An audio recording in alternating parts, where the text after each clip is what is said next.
అందరికీ నమస్కారం. నా పేరు రమేష్ యాదవ్.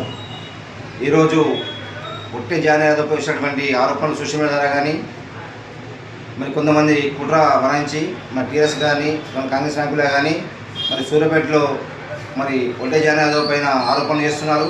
దీన్ని మేము ఖండిస్తున్నాం. ఎందుకంటే ఈరోజు భువనగిరి సభ కోసమే కానీ మరి ఇష్టవరం పైన చేసినటువంటి ఆరోపణలపైన కానీ ఈరోజు మరి జానన్న ముందు నడిపించాడు. ఈరోజు బీసీలు ఎదుగుతున్నారు.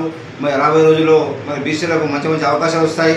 ఈరోజు సూర్యాపేటలోనే మరి ఒడ్డే జానయ్య ఎమ్మెల్యే కూడా గెలవబోతున్నాడు. కాబట్టి మరి వీళ్ళు ఎట్లయితే ఆయనకు అంచివేయాలని చెప్పి ఈ రెడ్డిలు కుట్రపన్నారు. రెడ్డిలు అందరూ కాదు, రాజకీయ చేసేవారి కుట్రవారి వల్ల వాళ్ళకి మనం ఖండిస్తున్నాం. ఎందుకంటే ఇలాంటి ఆరోపణలు వెనక్కి తీసుకోవాలి. అసలుపోతే రైస్ మిల్ ఏం జరిగింది, ఏం కథ అక్కడ ఉన్నటువంటి ఎమ్మెల్యే తెలియాలి, అక్కడ ఉన్నటువంటి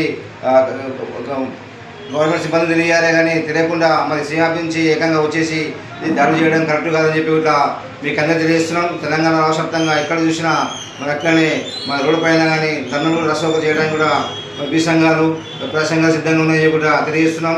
మరి ఎందుకంటే ఈరోజు ఒడ్డే జానీ అంటే కూడా ఎంతోమందికి మరి ప్రజల కోసం కొట్లాడే వ్యక్తి. మరి అలాంటి ఆయన పైన ఆరోపణ చేయడం కరెక్ట్ కాదని చెప్పి కూడా మీకు అందరూ తెలుస్తున్నాము. జై బీసీ, జై పూలే, జై భీమ్.